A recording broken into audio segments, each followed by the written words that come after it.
Friends, welcome back to my YouTube channel. ಎಲ್ಲರೂ ಹೇಗಿದ್ರೆ ಎಲ್ಲ ಚೆನ್ನಾಗಿದ್ರೆ, ನಾವಂತೂ ಸೂಪರಾಗಿದ್ದೀವಿ. ಮೊನ್ನೆ ಒಂದು ವೀಡಿಯೋ ಹಾಕಿದ್ದು, ನಾವು ಒಂದು ಮನೆ ತಗೊಂಡು ಅದ್ರ ವೀಡಿಯೋ ಹಾಕಿದ್ದು. ತುಂಬ ಜನ ಕೇಳ್ತಾಯಿದ್ರು, ನಿಮ್ಮದು ಅದು ಎಷ್ಟು ಕಾಸ್ಟ್ ಏನೋ ಹಾಕಿದ್ರು, ಕಾಸು ಎಷ್ಟಾಯ್ತು, ಕಾಸ್ಟ್ ಎಷ್ಟಾಯಿತು ಅಂತ ಏನೋ ಹಾಕಿದರು. ಅದ್ರ ಬಗ್ಗೆ ನಾನು ಮಾತಾಡ್ತಾಯಿದ್ದೀನಿ. ಮನೆ ಫಸ್ಟು ನಾವೇನು ಮಾಡೋದು ಅಂದರೆ, ಫಸ್ಟು ಆಲ್ರೆಡಿ ನಮಗೆ 2 ಮನೆ ನಾವು ಆಲ್ರೆಡಿ ತಗೊಂಡಿದ್ದು. ನಮಗೆ ಏನೂ ಇರಲಿಲ್ಲ, ನಮ್ಮ ಊರಲ್ಲಿ ಏನೂ ಇರಲಿಲ್ಲ, ನಮ್ಮ ಯಜಮಾನ್ರ ಕಡೆದು ಏನೂ ಇಲ್ಲ. ಅಂದರೆ ನಮಗೆ ಸ್ವಂತ ಅಂತ ನಮಗೇನೂ ಇರಲಿಲ್ಲ. ನಾನು ತುಂಬ ಯೋಚನೆ ಮಾಡುವೆ, ನಮಗೆ ಅಂತ ಸ್ವಂತ ಏನೂ ಇಲ್ವಲ್ಲ. ಅಕಸ್ಮಾತ್ ಇವಾಗ ಬಾಡಿಗೆ ಮನೇಲಿ ಇರ್ತೀವಿ, ಯಾವಾಗಲೂ ಎನಿ ಟೈಮ್ ಬಾಡಿಗೆ ಮನೇಲಿ ಇರೋಕ್ಕಾಗುತ್ತಾ? ನಾವು ಯೋಚನೆ ಮಾಡಿ. ಎನಿ ಟೈಮು ಸಾಯೋ ತನಕ ನಾವು ಬಾಡಿಗೆ ಕಟ್ಕೊಂಡೇ ಇರೋಕ್ಕಾಗುತ್ತಾ? ನನಗೆ ಒಂದು ಹಠ, ಏನಾದರೂ ಏನಾದರೂ ನಾವು ಸ್ವಂತ ಅಂತ ನಮ್ಗೆ ಇಷ್ಟಾಗಲೇ ಜಾಗ ಮಾಡಬೇಕಲ್ಲ. ಅಂದರೆ ಇರೋಕ್ಕೆ ಏನು ತಿನ್ನೋಕ್ಕೆ ಅದು ಯಾರೂ ನೋಡೋದಿಲ್ಲ. ನಮಗೆ ಇವಾಗ ತಿಂದರೆ ಇವಾಗ ನಾವು ಏನು ತಿಂತಾಯಿದ್ದೀವಿ ಅಂತ ಜನ ನೋಡೋದಿಲ್ಲ. ಆದರೆ ನಮ್ಮ ನೋಡೋದು ನಮ್ಮ ಬಟ್ಟೆ ನೋಡ್ತಾರೆ. ಬಟ್ಟೆ ಯಾವ ಥರ ಹಾಕಿದ್ದಾರೆ, ಇವ್ರು ಹಂಗಿದ್ದಾರೆ. ಅಕಸ್ಮಾತ್ ನಾವೇನಾದರೂ ಸ್ವಲ್ಪ ಲೆವೆಲ್ ಕಡಿಮೆ, ಅಂದರೆ ಲೋ ಕ್ಲಾಸಲ್ಲಿ ಅಂತ ಹೇಳ್ತಾರಲ್ಲ, ಆ ಥರ ಇದ್ದರೆ ನಮ್ಮನ್ನ ಹತ್ರಕ್ಕೂ ಸೇರಿಸೋದಿಲ್ಲ, ಗೊತ್ತಾ? ಹತ್ರಕ್ಕೂ ಸೇರಿಸೋದಿಲ್ಲ ಜನ. ಆ ಥರ ಎಲ್ಲ ಮಾಡ್ತಾರೆ. ಯಾಕೆಂದರೆ ನಮಗೂ ಸ್ವಂತ ಮನೆ, ಯಾಕೆಂದರೆ ಅವ್ರಿಗೆಲ್ಲ ಸ್ವಂತ ಮನೆ ಇರ್ತದೆ, ಅವಾಗ ನಮಗೆ ಸ್ವಂತ ಮನೆ ಇಲ್ಲ.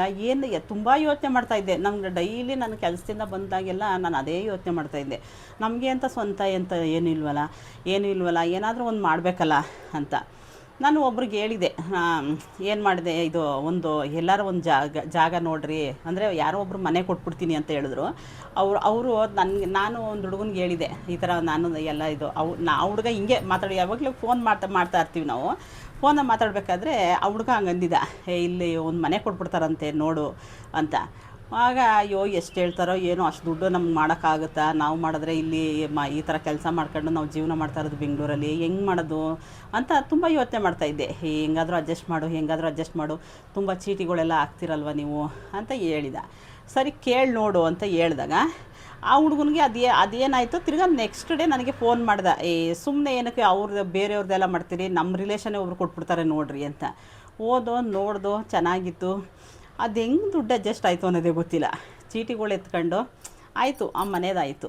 ಅದ್ರ ಪಕ್ಕದ ಇನ್ನೊಂದು ಮನೆ ಅದು ಆ ಮನೆ ರಿಜಿಸ್ಟ್ರ್ ಎಲ್ಲ ಆಯಿತು. ಅವಾಗ ಲಾಕ್ಡೌನ್ ಬೇರೆ, ಲಾಕ್ಡೌನಲ್ಲಿ ತುಂಬ ಪ್ರಾಬ್ಲಮ್ ಆಯಿತು ರಿಜಿಸ್ಟ್ರ್ ಎಲ್ಲ ಆಗೋಕ್ಕೆ.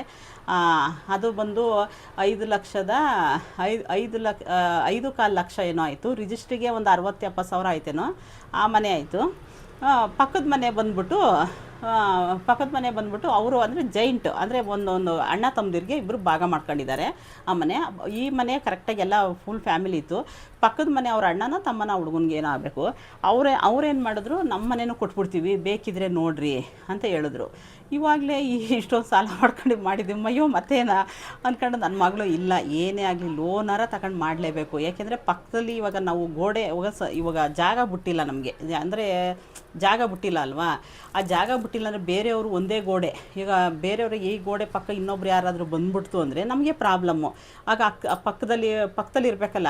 ಆಮೇಲೆ ಅವರು ಎಂತೆಂಥವ್ರು ಬರ್ತಾರೋ, ಯಾಕೆ ಅಂದ್ಬಿಟ್ಟು ಇಲ್ಲ ನಾವೇ ಬಿಡಬಾರ್ದು ಅದನ್ನ ಅಂದ್ಕೊಂಡು ಮತ್ತೆ ಆ ಮನೆ ತಗೊಂಡಾಗ ಅವ್ರೇನು ಮಾಡಿದರು, ಬರೀ ಗೋಡೆ ಮಾತ್ರ ಹಾಕಿದ್ರು, ಮೇಲ್ಗಡೆ ಶೀಟ್ ಹಾಕಿದ್ರು,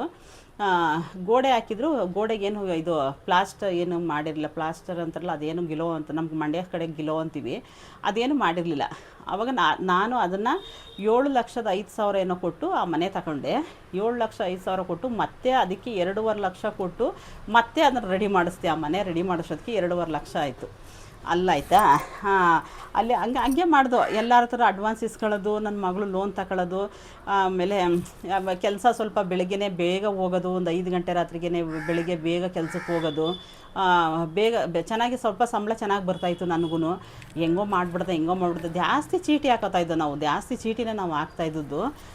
ಬೇರೆಯವ್ರ ಹತ್ರನೂ ಸಾಲ ಮಾಡಿದೋ, ಅಂದರೆ ಬಡ್ಡಿಗೆ ಸಾಲ ಮಾಡ್ಕೊಂಡಿದ್ದೋ, ಬಡ್ಡಿ ಕಟ್ಟಬೇಕಾಗಿತ್ತು. ತುಂಬ ಪ್ರಾಬ್ಲಮ್ ಆಯಿತು. ಸರಿ ಆಯಿತು ಅಂತ ಅದೂ ಆಯಿತು, ರಿಜಿಸ್ಟರ್ ಎಲ್ಲ ಆಯಿತು. ಅದಕ್ಕೂ 7,05,000 ಮನೆಗಾಯಿತು. ಅದಕ್ಕೂ 60,000 ಕರೆಕ್ಟ್, 60-65,000 ರಿಜಿಸ್ಟ್ರಿಗಾಯಿತು. 2 ಮನೆ ಆಯಿತು. ಆಯಿತಾ? ಮತ್ತೆ ಇನ್ನೊಂದು ಮನೆ ಆಯಿತು. ಇನ್ನೊಂದು ಮನೆ ಅಲ್ಲೇ ತಗೊಂಡು ಒಂದು 2 ವರ್ಷ ಆಗಿತ್ತು. ಅಷ್ಟೊತ್ತಿಗೆ ಸಾಲ ಎಲ್ಲ ನಂದು ಫುಲ್ ಕಂಪ್ಲೀಟ್ ಎಲ್ಲ, ನಾನು ನನ್ನ ಮಗಳು ಎಲ್ಲ ಕಂಪ್ಲೀಟ್ ಮಾಡ್ಕೊಂಡಿದ್ದು ಸಾಲ ಎಲ್ಲ. ಮತ್ತು ಶಾಲೆ ಎಲ್ಲ ಕಂಪ್ಲೀಟ್ ಮಾಡ್ಕೊಂಡಾದ್ಮೇಲೆ ನನ್ನ ತಲೆಯಲ್ಲಿ ಏನಿರೋದು ಯಾವ್ದಾರು ಒಂದು ಸೈಟ್ ತೆಗೆದುಬಿಡಬೇಕು. ಒಂದು ಸೈಟ್ ತೆಗೆದುಬಿಟ್ರೆ ನನ್ನ ಮಗಳು ಮದುವೆ ಆಗೋಷ್ಟೊತ್ತಿಗೆ ಅದನ್ನ ಮಾರ್ಬಿಟ್ಟು ಏನಾದ್ರು ಕೈಯಲ್ಲಿ ದುಡ್ಡಿಲ್ಲ ಅಂದರೆ, ಇವಾಗ ಚೆನ್ನಾಗಿರ್ತೀವಿ, ಮುಂದೆ ನಾವು ಯಾವ ಥರ ಇರ್ತೀವಿ ನಮಗೇನು ಗೊತ್ತು ಅಲ್ವಾ? ಮುಂದೆ ನಾವು ನಾವು ದೇವರು ನಮ್ಮನ್ನ ಇದೇ ಥರ ಆರೋಗ್ಯವಾಗಿ ಇಟ್ಟಿರ್ತೇನಾ ಇಲ್ವಾ ಅದು ನಮ್ಗೆ ಗೊತ್ತಾಗಬೇಕಲ್ವ. ಏನೋ ಚೆನ್ನಾಗಿರ್ಬೇಕಾದ್ರೆ, ಕೈ ಕಾಲು ಚೆನ್ನಾಗಿರ್ಬೇಕಾದ್ರೆ ದುಡ್ದು ಏನೋ ಒಂದು ಸ್ವಲ್ಪ ಏನೋ ಒಂದು ಜಾಗ ಗೀಗ ಏನಾರು ತಗೊಂಡು ಇಟ್ಕೊಂಡ್ರೆ ನನ್ನ ಮಗಳು ಮದುವೆ ಅಂತ ಕಾಲಕ್ಕೆ ದುಡ್ಡಿಲ್ಲ ಅಂದರೆ ಅದು ಮಾರ್ಬಿಡ್ಬೋದಲ್ಲ ಅಂತ ನನ್ನ ತಲೆಯಲ್ಲಿ ಅದಿದ್ದದ್ದು. ಏನು ಮಾಡೋದು, ತಲೆಯಲ್ಲಿ ಆ ಥರ ಐತೆ. ಒಂದು ಯಾರೋ ಒಬ್ರು ಹಿಂಗೇ ಸೈಟ್ ಕೊಡ್ತೀನಿ ಅಂತ ಹೇಳಿದ್ರು. ತಗೊಬಿಟ್ಟು ನನ್ನ ಮನಸ್ಸಲ್ಲಿ ಅದೇ ಇದ್ದದ್ದು, ತಗೊಬಿಟ್ಟು ನಾನು ಮದುವೆಗೆ ಮಾರ್ಬಿಟ್ಟು ಅಕಸ್ಮಾತ್ ಏನಾರ ದುಡ್ಡಿಲ್ಲ ಅಂದರೆ ಮಾರ್ಬಿಟ್ಟು ಮದುವೆ ಮಾಡಿಬಿಡೋದ ಅಂತ ಆ ಥರ ಐಡಿಯಾ ಇದ್ದದ್ದು. ಸರಿ, ಅದು ನನಗೆ ಗೊತ್ತಿರೋರು ಒಬ್ರು ಇದ್ದಾರೆ ಆ ಊರಲ್ಲಿ. ಪಾಪ ತುಂಬ ಹೆಲ್ಪ್ ಮಾಡ್ತಾರೆ, ತುಂಬಾ ಅಂದರೆ ಜಾಸ್ತಿನೇ ಹೆಲ್ಪ್ ಮಾಡ್ತಾರೆ ಪಾಪ. ಅವರು ತುಂಬಾ ನಮ್ಮ ಕಷ್ಟದ ಕಾಲಕ್ಕೆಲ್ಲ ತುಂಬಾ ಆಗವ್ರೆ. ಅವ್ರ ಹೆಸರು ರಾಜು ಅಂತ. ಪರವಾಗಿಲ್ಲ, ನಮಗೆ ತುಂಬ ಹೆಲ್ಪ್ ಮಾಡ್ತಾರೆ ಅವರು. ಅವ್ರಿಗೆ ಹೇಳಿದೆ ಈ ಥರ ನೋಡಿರಿ, ಅವರು ನಮ್ಮ 2 ಮನೆ ತಗೊಟ್ಟದ್ದು ಅವ್ರ ಇದರಿಂದನೇ ನಾವು ಇದು ಮಾಡೋದು. 2 ಮನೆಯೂ ಅವ್ರ ಕಡೆಯಿಂದನೇ ಅವರೇ ವ್ಯಾಪಾರ ಮಾಡಿ, ರಿಜಿಸ್ಟ್ರಿಗಾಗಲಿ ವ್ಯಾಪಾರಕ್ಕಾಗಲಿ ಪ್ರತಿಯೊಂದು ನಮಗೆ ಅಷ್ಟು ಹೆಲ್ಪ್ ಮಾಡಿದ್ರು ಅವರು. ಅವ್ರ ಗೌಡ್ರು, ಅವರು ಚೇರ್ಮನ್ ಅಂದರೆ ಪಂಚಾಯತಿಲೆಲ್ಲ ಗೆದ್ದಿರ್ತಾರಲ್ಲ ಅವರು ತುಂಬ ಹೆಲ್ಪ್ ಮಾಡಿದ್ರು. ಮಾತ್ರ ನನಗಂತೂ ತುಂಬಾ ಹೆಲ್ಪ್ ಮಾಡಿದ್ರು. ಇದಕ್ಕೂ ಹೇಳಿದೆ, ಇದನ್ನು ನೋಡಿ ಇದನ್ನ ತಗೋತೀನಿ ಬೇಕಾದ್ರೆ ಜಾಗನ ಅಂತ. ಪಾಪ ಯಪ್ಪ ಏನಂದ್ರು, ಅಯ್ಯೋ ಬೇಡಮ್ಮ, ನಿಮ್ಮ ಕೈಲಿ ಆಗೋದಿಲ್ಲ, ಸುಮ್ಮನೆ ನೀವು ಬೆಂಗಳೂರು ನೋಡಿದ್ರೆ ಬೆಂಗಳೂರಲ್ಲಿ ನೀವು ಬಂದು ಮನೆ ಕಟ್ಟೋಕ್ಕಾಗುತ್ತಾ? ಇವಾಗ ಅಕಸ್ಮಾತ್ ನಿಮ್ಮ ಮಗಳ ಮದುವೆಗೆ ಇವಾಗ ನನ್ನ ಮಗಳಂತ ಇದ್ದದ್ದು ಅಕಸ್ಮಾತ್ ಯಾರೋ ತಗೊಳ್ಳಿಲ್ಲ ಅಂದರೆ, ಈಗ ಮದುವೆ ಅಷ್ಟೊತ್ತಿಗೆ ಯಾರೋ ತಗೊಳ್ಳಿಲ್ಲ ಅಂದರೆ ಅದು ಜಾಗನ ಆಗ ಮನೆ ಕಟ್ಟಬೇಕಾಯ್ತದೆ ಅಂತ ಅಂದ್ಕೊಂಡಿದ್ದು. ಆಗ ನಾನು ಆ ಥರ ಹೇಳಿದೆ, ಆ ಅಪ್ಪನಿಗೆ ಆ ಥರ ಹೇಳಿದೆ. ಅದಕ್ಕೆ ಅವರೇನಂದ್ರು, ನೀವು ಈ ಥರ ಜಾಗ ತಗೊಂಡು ಮನೆ ಕಟ್ಟೋಕ್ಕಾಗತ್ತಾ ನಿಮ್ಮ ಕೈಲಿ? ನೀವು ಬರೀ 2ನೇ ಮನೆ ತಗೊಂಡಾಗಲೇ ಗಿಲೋಗೆಲ್ಲ ಜಾಸ್ತಿ ನಮ್ಗೆ ಆಗಿರಲಿಲ್ಲ. ನಮಗೆ ಅದನ್ನ ಹೋಗಿ ರೆಡಿ ಮಾಡ್ಸೋಕ್ಕಾಗಿಲ್ಲ. ಪಾಪ ನಮ್ಮ ಅಮ್ಮನೇ ನಿಂತ್ಕೊಂಡು ಎಲ್ಲ ಮಾಡಿಸೋದು. ನಾನು ಈ ಕಡೆಯಿಂದ ಏನು ಬೇಕು ಎಲ್ಲ ಐಟಮ್ ಎಲ್ಲ ನಾನು ದುಡ್ಡು ಕಳಿಸ್ತಾ ಇದ್ದೆ. ಅದು ಮೇಸ್ತ್ರಿ ಅವ್ರು ಬರ್ತಾಯಿದ್ರಲ್ಲ ರೆಡಿ ಮಾಡೋಕ್ಕೆ, ಮನೆ ಗಿಲೋ ಮಾಡೋಕ್ಕೆ ಬರ್ತಾಯಿದ್ರು. ಪಾಪ ಆ ಅಪ್ಪನಿಗೆ ದುಡ್ಡು ಕೊಟ್ಬಿಡ್ತಾ ಇದ್ದೆ ನಾನು. ಆ ಅಪ್ಪನಿಗೆ ದುಡ್ಡು ಗೂಗಲ್ ಪೇ ಮಾಡ್ತಾಯಿದ್ದೆ. ಪಾಪ ಅಪ್ಪ ಏನು ಸಾಮಾನು ಬೇಕಾದ್ರೂ ಪ್ರತಿಯೊಂದು ಆ ಅಪ್ಪನೇ ತಂದು ನಮ್ಮ ಮನೆ ರೆಡಿ ಮಾಡಿಕೊಟ್ಟದ್ದು. ಆ ಅಪ್ಪನ ಅವ್ರು ಹಂಗೆ ಅಂದರು, ಈ ಬರೀ ಗಿಲೋ ಮಾಡ್ಸೋಕ್ಕೆ ನಿಮ್ಮ ಕೈಲಿ ಡೈಲಿ ಬರೋಕ್ಕಾಗಿಲ್ಲ ನಿಮ್ಮ ಕೈಲಿ, ಇನ್ನು ನೀವು ಇದು ಮಾಡೋಕ್ಕೆ ಬರ್ತೀರಾ, ನೀವು ಮನೆ ಕಟ್ಟೋಕ್ಕಾಗುತ್ತಾ ನಿಮ್ಮ ಕೈಲಿ? ಅದೇ ಥರ ಇದೆ, ನೀವು ಆ ಥರ ಏನಾದ್ರು ದುಡ್ಡು ಏನಾರು ಅಡ್ಜಸ್ಟ್ ಆಯ್ತದೆ ಅಂದರೆ ಒಂದು ಮನೆನೇ ಐತೆ ತಗೊಬಿಡ್ರಿ ಅದು ನೋಡಿದ್ರೆ 10 ಲಕ್ಷಕ್ಕೇನೋ ಆಗ್ಬೋದೇನೋ ಅಂತ ನಾವು ಸೈಟಿಗಿದ್ದದ್ದು. ಆ ಮನೆ ನೋಡಿದ್ರೆ ಅವ್ರು 22 ಲಕ್ಷ, 22 ಲಕ್ಷದಲ್ಲಿ 1 ರೂಪಾಯಿನೂ ಕಮ್ಮಿ ಇಲ್ಲ ಅಂತ ಹೇಳಿದ್ರು. 22 ಲಕ್ಷ ನಾನು ಹೆಂಗೆ ಮಾಡಿದ್ರು? ಅಯ್ಯೋ ಬೇಡ ಅಂತ ನಾನು, ಇಲ್ಲ ನೀವು ತಗೊಳ್ರಿ, ಸುಮ್ಮನೆ ಹೆಂಗಾರ ಆಗುತ್ತೆ ಹೆಂಗೋ ಅಡ್ಜಸ್ಟ್ ಮಾಡವ ಎಲ್ಲರೂ ಅಂದ್ಕೊಂಡು ಪಾಪ ತುಂಬಾ ಹೆಲ್ಪ್ ಮಾಡಿದ್ರು. ಆವಾಗ ನಮ್ಮನೇಲಿರೋ ಒಡವೆನ 100 ಗ್ರಾಮ್ ಚಿನ್ನ ಮಾರಿದೆ ನಾನು. 100 ಗ್ರಾಮ್ ಚಿನ್ನನ ಇದು ಕೊಟ್ಬಿಟ್ಟು, ಅವಾಗ ಅದು ಕಡಿಮೆ ಇತ್ತು, ಅವಾಗ ಈ ರೈಟ್ ಕಡಿಮೆ ಇತ್ತು. ಆ ಚಿನ್ನ ಇವಾಗ ಇಟ್ಕೊಂಡಿದ್ರೆ ನಮಗಿನ್ನೂ ಎಷ್ಟು ದುಡ್ಡಾಗ್ತಾಯಿತ್ತು. ಕೊಟ್ಬಿಟ್ಟು ನಾವು ಮಾರಿದಾಗ ಕಡಿಮೆ ದುಡ್ಡು, ಅವಾಗ ನಮಗೆ ಕಡಿಮೆ ದುಡ್ಡು ಸಿಕ್ತು. 100 ಗ್ರಾಮ್ ಚಿನ್ನ ಮಾರ್ದು, ಆಮೇಲೆ ಲೋನ್ ತಗೊಂಡು ನನ್ನ ಮಗಳು ಇದು ಕೆಲಸ ಮಾಡ್ತಾಳೆ. ನನ್ನ ಮಗಳು ಐ ಟಿ ಕಂಪ್ನಿಲಿ ಕೆಲಸ ಮಾಡ್ತಾಳೆ. ಐ ಟಿ ಕಂಪ್ನಿಲಿ ಕೆಲಸ ಮಾಡಿ ಲೋನ್ ತಗೊಂಡು ಅಲ್ಲಿಂದ ದುಡ್ಡು ತಗೊಂಡು ನನ್ನ ಒಡವೆ ಮಾರ್ದು, ಚೀಟಿಗಳು ಎತ್ಕೊಂಡು ಎಲ್ಲ ಒಟ್ಟು ಟೋಟಲ್ಲು ಒಂದು 24 ಲಕ್ಷ ಗಂಟ ಮಾಡ್ದು. 24 ಲಕ್ಷ ಗಂಟ ಮಾಡಿ ಆ ಮನೆಗೆ 22 ಲಕ್ಷ ಆಯಿತು. ಆ ಮನೆಗೆ ದುಡ್ಡು ಬಂದ್ಬಿಟ್ಟು 22 ಲಕ್ಷ ಆಯಿತು. 23 ಲಕ್ಷ ಮಾಡ್ದು. 1 ಲಕ್ಷ ಕರೆಕ್ಟಾಗಿ ರಿಜಿಸ್ಟ್ರಿಗೆ ಬಂದ್ಬಿಟ್ಟು 1 ಲಕ್ಷ ಅಂತ ಹೇಳಿದ್ದು. 1 ಲಕ್ಷ ಹತ್ತತ್ರ 1 ಲಕ್ಷ ಆಗುತ್ತೆ ಅಂತ ಹೇಳಿದ್ದು. 1 ಲಕ್ಷ ಆ ಅಣ್ಣನ ಕೈ ಕೊಟ್ಟಾಗ 8,000 ವಾಪಸ್ ಕೊಟ್ಟರು ಅವ್ರಿಗೆ, ನನಗೆ ವಾಪಸ್ ಕೊಟ್ಟರು ಅವರು. 92,000 ಆಯಿತು. ರಿಜಿಸ್ಟ್ರಿಗೆ 92,000 ಆಯಿತು. ಮನೆದು ಬಂದ್ಬಿಟ್ಟು 22 ಲಕ್ಷ ಆಯಿತು. ಎಲ್ಲ ಫುಲ್ ಕಂಪ್ಲೀಟ್ ಎಲ್ಲ ಕ್ಯಾಶೇ ಕೊಟ್ಟದ್ದು. ಅದು ಇದು ಮಾರುವಾಗ ಒಡವೆ ಮಾರಿದಾಗ ಅಲ್ವೇ ತುಂಬ ಪ್ರಾಬ್ಲಮ್ ಆಯಿತು. ಆ ಒಡವೆ ತಗೋಗಿ ಮಾರ್ಬಿಟ್ಟು ಅವರು ನಿಮಗೆ ಬ್ಯಾಂಕ್ ಅಕೌಂಟ್ಗೆ ಹಾಕ್ತೀನಿ ಅಂತ ಹೇಳಿದ್ರು. ನಾವು ಬೇಡ, ನಮಗೆ ಅಕಸ್ಮಾತ್ ಬ್ಯಾಂಕ್ ಅಕೌಂಟ್ ಕೊಡೋದಿಲ್ವ ಅಂತ ಅದೊಂದು ಡೌಟು. ಬೇಡ, ನಮಗೆ ಕ್ಯಾಶೇ ಬೇಕು ಅಂತ ಕ್ಯಾಶ್ ಇಸ್ಕೊಬಿಟ್ಟು ಅದನ್ನು ತಗೋಗಿ ಅಲ್ಲಿ ಕ್ಯಾಶ್ ಕೊಡೋಕೆ ಹೋದರೆ ಬ್ಯಾಂಕಲ್ಲಿ ಈಸ್ಕೊಂಡಿಲ್ಲ. ಆ ಮನೆಯವ್ರು ಬೇಡ ಅಂತ ಹೇಳ್ಬಿಟ್ರು. ಇಲ್ಲ, ನಮಗೆ ಬೇರೆಯವ್ರಿಗೆ ದುಡ್ಡು ಕಳಿಸ್ಬೇಕಾದ್ರೆ ನಮಗೆ ಕ್ಯಾಶ್ ಬೇಡ ಅಂದರು. ಮತ್ತೆ ಅದು ಯಾವುದೋ ಅದು ಬ್ಯಾಂಕಿಗೆ ಹೋದಾಗ ಅಲ್ಲಿ ಪೊಲೀಸ್ ಚೆಕ್ಕಿಂಗು, ಇಲ್ಲಿಂದ ನಾವು ಅಷ್ಟು ದುಡ್ಡು ತಗೋಬೇಕಾದ್ರೆ ಈ ಬೆಂಗಳೂರಲ್ಲಿ ಮಾರಿದ್ದು ಅದನ್ನ ಒಡವೆ ಮಾರಿದ್ದು ನಾವು ಒಡವೆ ಮಾರಿಬಿಟ್ಟು ಅವ್ರು ದುಡ್ಡು ಕೊಟ್ಟರು. ಅವರು ಒಂದು ಕೊಟ್ಟರು, ಒಂದು ಹತ್ತತ್ರ ಒಂದು 9 ಲಕ್ಷ 10 ಲಕ್ಷ ಗಂಟೆನೋ ಕೊಟ್ಟರು ದುಡ್ಡು. ಅಷ್ಟು ದುಡ್ಡು ಫುಲ್ಲು ಕಟ್ಟನ್ನ ನಾನು ಬ್ಯಾಗಲ್ಲಿ ಹಾಕೊಂಡು ಅದ್ರ ಮೇಲೆ ಬಟ್ಟೆ ಮುಚ್ಕೊಂಡು ಎಷ್ಟು ಕಷ್ಟಪಟ್ಕೊಂಡು ತಗೊಂಡು ಹೋಗಿದ್ದೀವಿ ಅಂದರೆ ತುಂಬ ಕಷ್ಟಪಟ್ಟು ತಗೊಂಡು ಹೋಗಿದ್ದೀವಿ ಆ ದುಡ್ಡನ್ನ. ಆ ದುಡ್ಡು ತಗೋಬೇಕಾದ್ರೆ ಆ ಥರ ಕ್ಯಾಶ್ ತಗೋಗೋ ಆಗಿಲ್ಲ ಅಂತ ತುಂಬ ಜನ ಹೇಳ್ತಾಯಿದ್ರು. ಆ ಥರ ಎಲ್ಲ ಕ್ಯಾಶ್ ಅವಾಗ ಏನೋ ಸ್ಟ್ರೈಕೋ ಏನೋ ಇತ್ತು ಅವತ್ತು. ಇದು ಎಲ್ಲ ಚೆಕ್ಕಿಂಗ್ ಮಾಡ್ತಾರೆ, ಆ ಥರ ಎಲ್ಲ ದುಡ್ಡು ತಗೋ ಹೋಗ್ಬಾರ್ದು ಬ್ಯಾಗಲ್ಲಿ ಅಂತ. ಮತ್ತು ಹೆಂಗೆ ತಗೋಗೋದು, ಅವ್ರು ಬೇರೆ ಕ್ಯಾಶ್ ಕೊಟ್ಬಿಟ್ಟವ್ರೆ.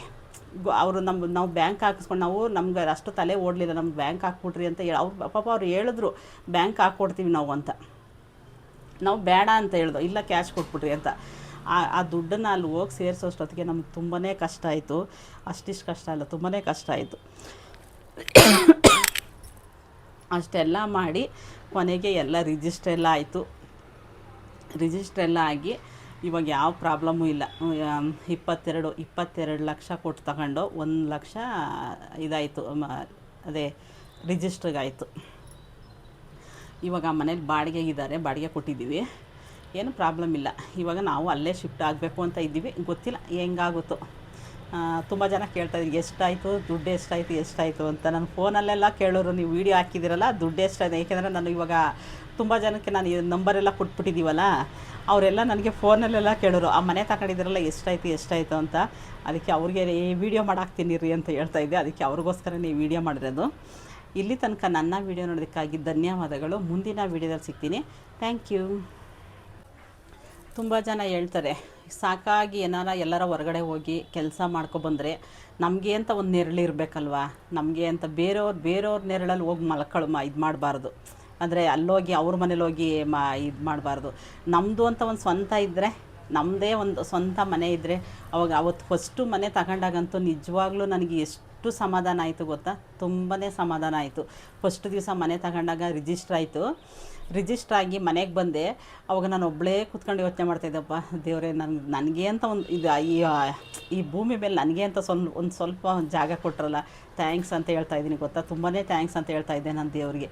ನನಗೆ ಅಂತ ಒಂದು ಜಾಗ ಅಂತ ಸಿಕ್ತಲ್ಲ, ಸಾಕು ನಮಗೆ ಅಂತ. ನಿಜವಾಗಿ ನಾವು ಇನ್ನೂ 2 ಮನೆ ತಗೋತೀವಿ, ನಾವು ಅಂದ್ಕೊಂಡೇ ಇರಲಿಲ್ಲ. ಆ ಮನೆ ಫಸ್ಟ್ ಮನೆಗೆ ಪುರೋಹಿತರು ಬಂದಿದ್ದರು. ಅದೇ ನಾವು ಹೋಮ ಮಾಡಿಸ್ತೀವಲ್ಲ, ಅವ್ರು ಬಂದಿದ್ದರು. ಹೋಮ ಮಾಡಿಸ್ಬೇಕಾದ್ರೆ ಅಯ್ಯಪ್ಪ ಏನೋ ಮಾತಾಡಬೇಕಾದ್ರೆ ಪಕ್ಕದ ಮನೆ ಯಾರ್ದು ಅಂತ ಕೇಳಿದ್ರು. ಆದರೆ ಜೈಂಟ್ ಇತ್ತಲ್ಲ, ಪಕ್ಕದ ಮನೆ ಯಾರ್ದು ಅಂತ ಕೇಳಿದ್ರು. ಅದು ಬೇರೆಯವ್ರದ್ದು, ಅದು ನಿಮಗೆ ಆಗುತ್ತೆ ಬಿಡಿ ಅಂತ ಹೇಳಿದರು. ನನಗೆ ಆ ಐಡಿಯಾನೇ ಇರಲಿಲ್ಲ ನಮಗೆ. ಅಯ್ಯಪ್ಪನ ಬಾಯಲ್ಲೇ ಬಂದದ್ದು, ಅದು ನಿಮಗೆ ಆಗುತ್ತೆ ಬಿಡಿ ಅಂತ ಹೇಳಿದರು ಅಯ್ಯಪ್ಪ. ಆಮೇಲೆ ಹೋಗ್ಬೇಕಾದ್ರೂ ಮನೆ ಮೇಲೆ ಮನೆ ತಗೊಳ್ರಿ ನೀವು ಅಂತ ಹೇಳಿದರು. ಪಾಪ ತುಂಬ ಥ್ಯಾಂಕ್ಸ್ ಅಯ್ಯಪ್ಪನಿಗೆ. ಆ ಅಪ್ಪನ ಹೆಸರು ಗೊತ್ತಿಲ್ಲ ನನಗೆ, ಪುರೋಹಿತರು ಯಾರೋ ಬಂದಿದ್ರು, ಅಯ್ಯಪ್ಪ ಹಂಗೆ ಅಂದಿದ್ರು, ಮನೆ ಮೇಲೆ ಮನೆ ಬರುತ್ತೆ ಬಿಡಿ ಅಂತ. ಹಂಗೆ 3 ಮನೆಯೂ ಮಾಡ್ದು. ಇವಾಗ ಏನು ಪ್ರಾಬ್ಲಮ್ ಇಲ್ಲ, ಆರಾಮಾಗಿ ನಾವು ಚೆನ್ನಾಗಿದ್ದೀವಿ, ಕೆಲ್ಸಕ್ಕೆ ಹೋಗ್ತೀವಿ, ಏನು ಪ್ರಾಬ್ಲಮ್ ಇಲ್ಲ. ಸಾಕು ನಮಗೆ. ನಮ್ಮ ದೇವರು ನಮಗೆ ಊಟಕ್ಕಾಗಲಿ ನಮ್ಗೆ ಯಾವ ತೊಂದರೆನೂ ಕೊಟ್ಟಿಲ್ಲ. ಈಗ ನೆಮ್ಮದಿಯಿಂದ ಆರಾಮಾಗಿದ್ದೀವಿ.